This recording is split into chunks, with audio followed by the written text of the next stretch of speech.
Good evening and welcome to the Drive at 5 on IntellectualRadio.com/iHeartRadio station. I'm your host, Roman, and we have a great show planned for you today. But first, the forecast from our IntellectualRadio.com Weather Center.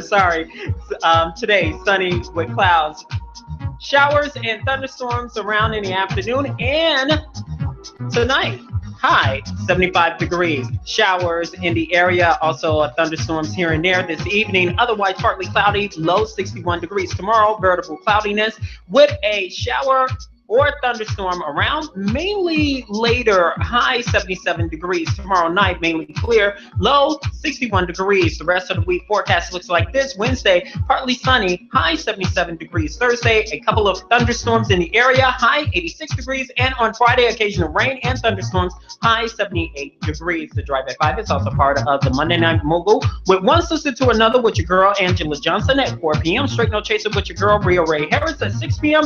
New Black Leadership at 7 p.m. and Chronicles of Rom at 8 p.m. The Dope Show at 9 p.m. The Drive at 5 is also part of the fabulous 5 at 5, only on IntellectualRadio.com. Today, my guest is a Chicago Sun-Times reporter, columnist. You name it, she does it. She's also a part of the National Chicago Black Journalist. Yes. Her name, and she's also an author too, entitled Escape from Nigeria, a Memoir of Faith, Love, and War. Please give a Drive at 5 welcome. I practice this. Maudlyne Ihejirika. That was really good. Yeah? Yeah. Yeah. I deserve a raise for that, Earl. Welcome to the Drive. Please give IntellectualRadio.com/iHeartRadio station your background. So, yeah, I am a reporter and a columnist with the Chicago Sun-Times. Been there about 25 years. And I currently write the Chicago Chronicles column, which are long-form pieces on people and places that make Chicago tick, with the focus on the Black and Latino communities. And I also recently published my first book, Escape from Nigeria, Memoir of Faith, Love, and War, last year. And we are currently on a book tour, and it's about my family's survival of the brutal Nigerian Biafran War and the miracles that brought us to the U.S. We will get to your book in a moment. However, we have some breaking news. Are you aware that Cook County Commissioner Robert Steele has passed away? Yes. What are your feelings towards that? You know, he was a longtime fixture on Chicago's political scene, and I can't imagine. I can't remember a time when Commissioner Steele was not active in politics. In my 25 years at the Sun-Times, it's tragic, and all of us are offering our condolences to his family and to his friends. I know you're all around Chicago, and what happened, we also have some breaking news. My first question is, Chicago had another violent weekend with 40-something odd shootings, 4 dead, and it's ticking because they're still going on with the final statistics, and numerous injuries. I asked this question, does the city have a plan to combat the violence here in Chicago? One would ask that question over and over again, despite the answers, from the mayor of Chicago and the police superintendent, that they are indeed battling this epidemic and that they are doing the best they can. And Superintendent Johnson is fairly fond of bringing up the gun issue, the gun control issue, and the punishment, sentencing issues for gun crime violators as part of the reason why our problem is so bad. But the bottom line is we really do not have a plan that is working right now. And that's just from observers who are watching these numbers creep back up after a record-breaking year for homicides last year. Chicago became the murder capital of the U.S. So, for them to say the same thing over and over, we're doing the best we can, but we need more help from legislation. That rings hollow from amongst those on the ground, those who are watching the bodies pile up. And something has to be done. I don't know what it is, but something more, something different has to happen here.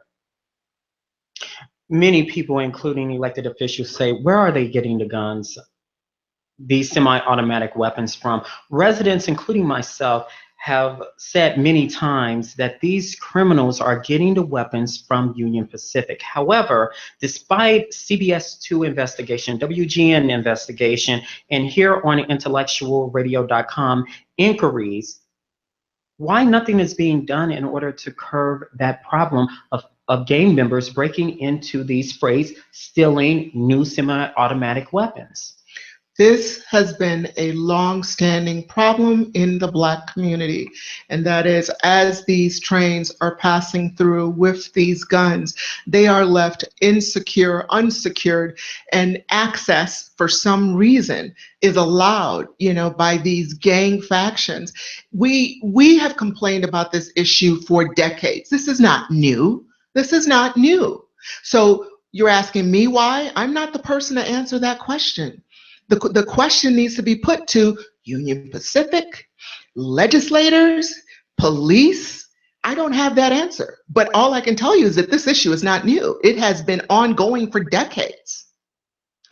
You have your finger to the pulse on a variety of issues. This is a question that I believe no one is asking. As a reporter, in order to curb the crime problem here, is the mayor and elected officials are talking to the right people, the right representatives in these neighborhoods? Because majority of the decision makers who are at the table, they don't live in the community.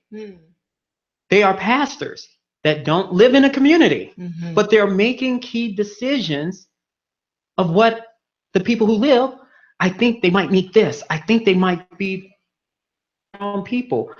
Why people are not asking that question? Are you talking to the right people? And maybe you will get direct answers in order to curb the problem. It's a very good question, Roman.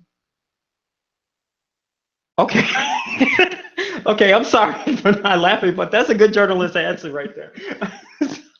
The mayor shelved or cut tremendous programs, including the curfew and caps program. You wrote some stories about that to help build relationships between police and neighborhood residents. Do you think that this is a problem police have not identified with? Because it's kind of like, okay, nothing is working out here, and you shelve the curfew program that was helping. Then the buy-in program, it was helping. You shelved it. Now you're trying to put bits and pieces. You're going to cut it. The CAPS program, you cut tremendously. Now you don't have that relationship anymore. You wrote about it. What the residents are saying about Well, I'll tell you that the CAPS program has been, a very good program in terms of helping to solve the issue of the relationship, the frayed relationship between police and community members. And it's really a shame that, that the programs, that many of these programs that are on the ground level, grassroots, are the first to get cut, are the first to see the slashes when we're under these budget constraints. I don't know how decisions are made. I do know that the city is under severe budget constraints.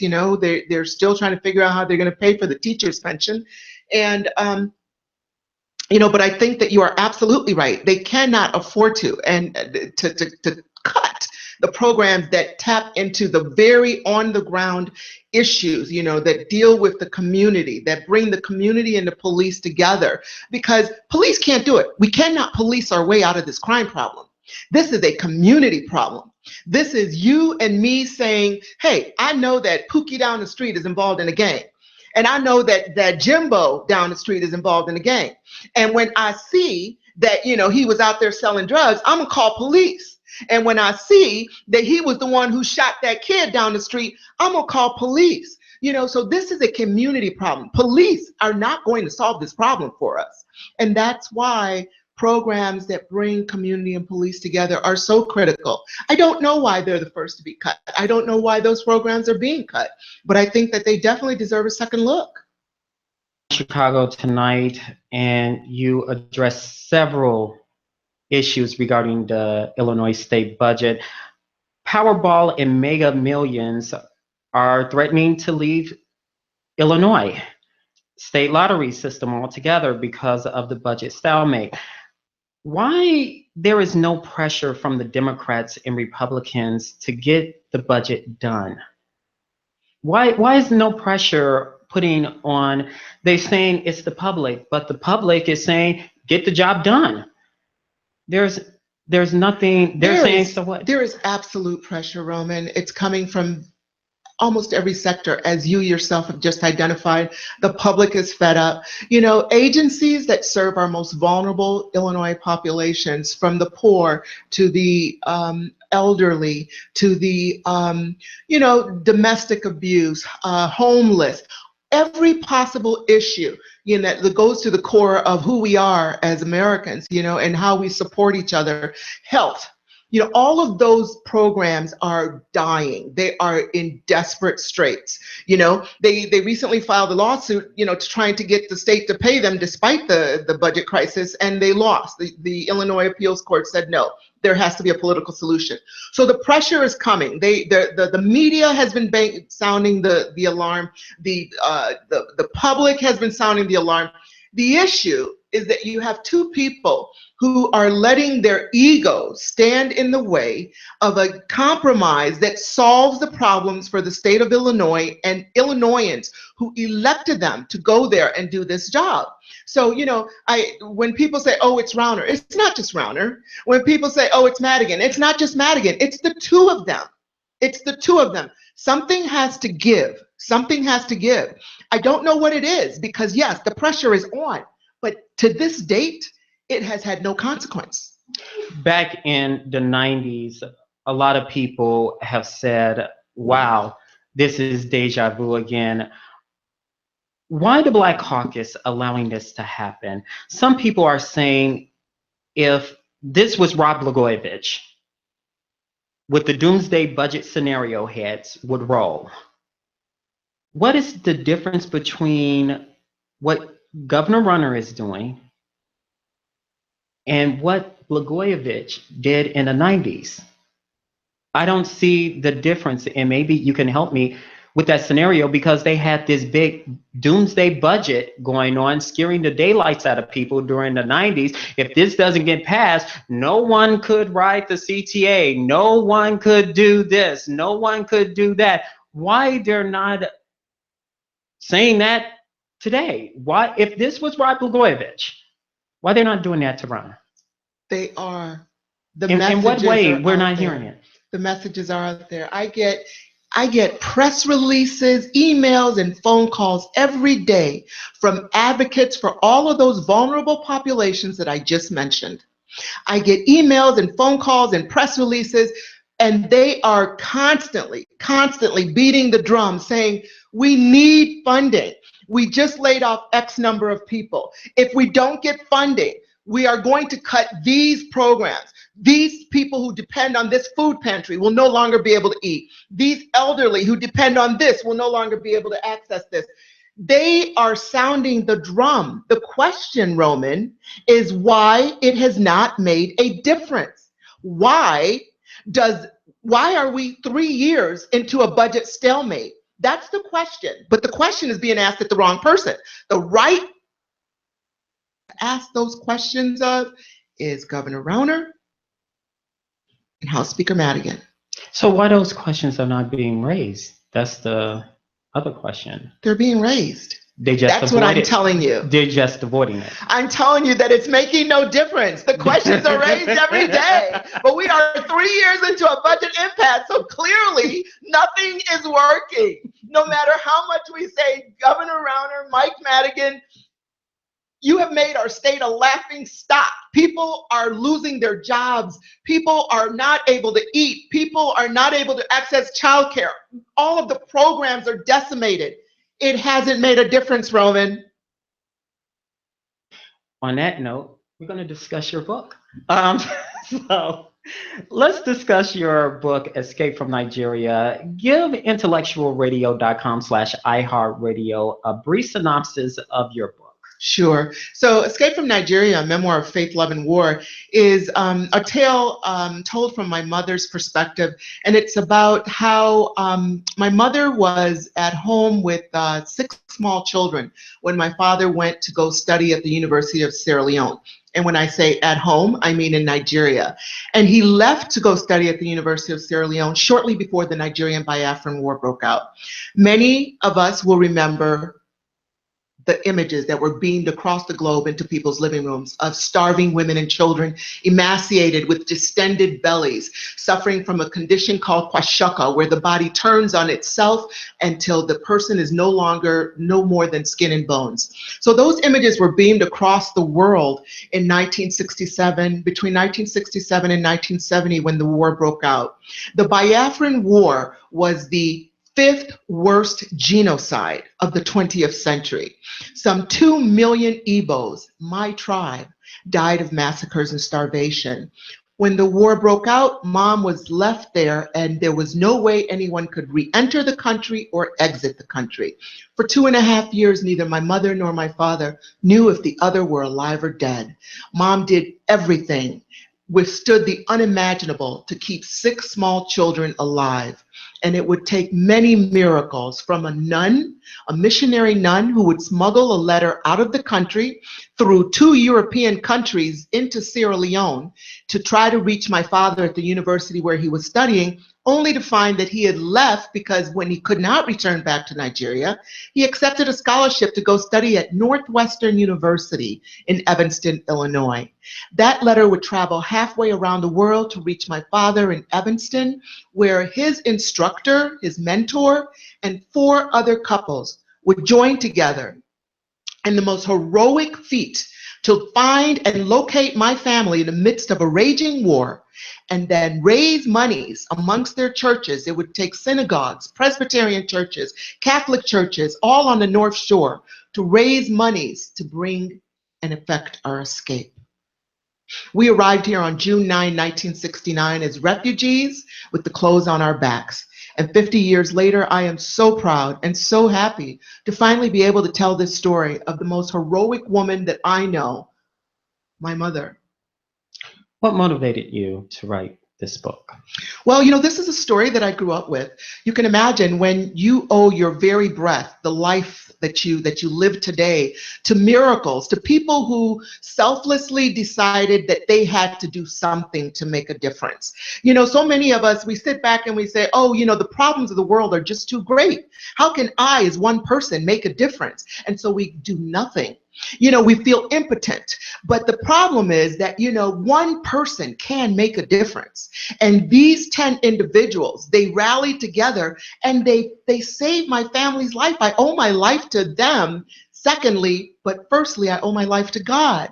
And so when you say what motivated me, when you grow up knowing that you are a miracle, that you are lucky/blessed to be alive, you want to make that known. You want to give that testimony. And my motivation was to give this testimony to my God and thank you to those 10 individuals who saved our lives.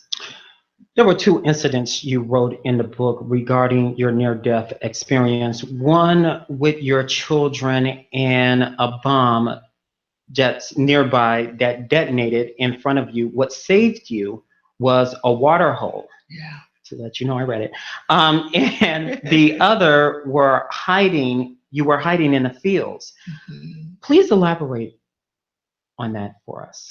Well, this is my mother's story. And so when my mother finally was found by these 10 American individuals, they then arranged that my mother would travel to the war front and secure from the head of the Biafran government, who was the head of the Biafran army, exit visas for the 7 of us to leave Nigeria. And my father's friends in America had already raised the money to pay for our safe passage. So my mother had to walk and travel to the war front. And the first time she went, she had us. And just as she got to the head of the army, the Nigerian government began bombing. So everyone ran from there, and she ran with us, and she hid with us under a tree, covered us. as the shelling continued, and then suddenly one bomb landed right beside us. My mother kissed us, told us she loved us, and we prepared to die. But the bomb did not explode. After what seemed like hours, but were certainly just minutes, we raised our heads, and my mother realized that because it had rained the night before, the bomb had gone into the mud and did not detonate. We got up and we ran for our lives. So that was one incident. And the other incident that I'm not sure which one there are several in the field. It was the one that you was describing walking on a road. I mean, not you, your mom, yes. walking on a road, and you was talking about how you guys had to hide in the field in regards to the soldiers because they kidnapped young women to either rape and then kill them, correct? Yes. Go ahead. So the first incident I just described was the very first time Mom tried to get the exit visas. And so she traveled with all of us, and that's what happened. And we weren't able to secure the visas, and we had to go back home. Well, again, months later, and this time there was no traveling in vehicles. The war had just ravaged everything. And so she had to walk for 3 days on foot with no food to get to the war front and to get these exit visas.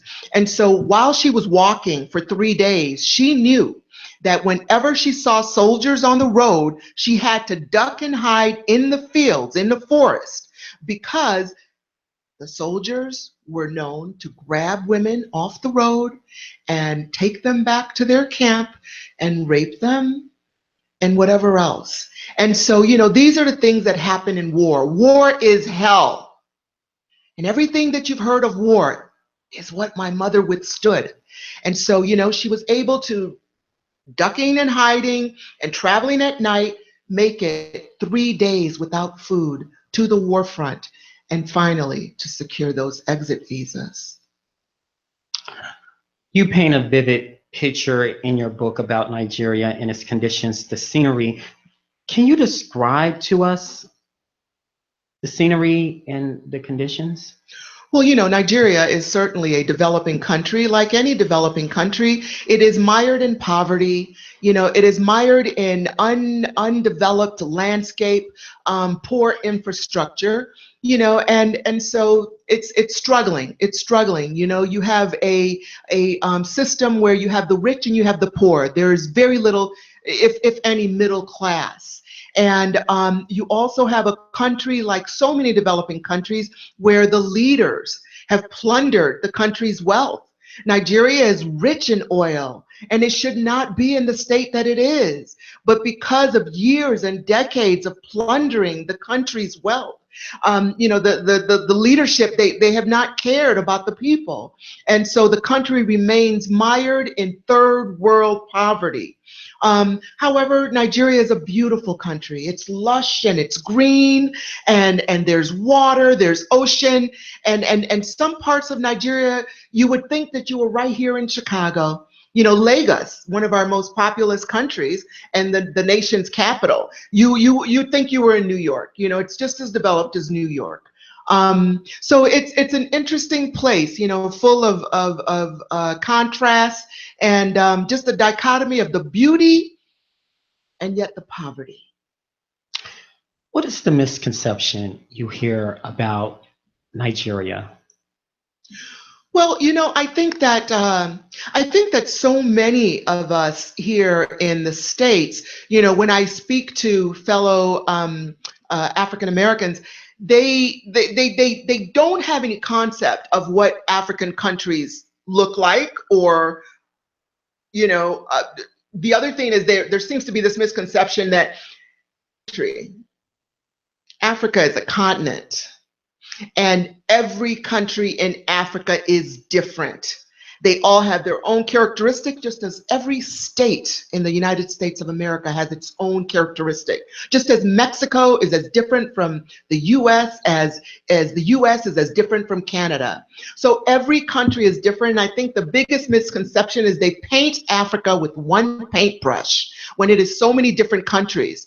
And I think that they don't really understand that each place has so much to offer.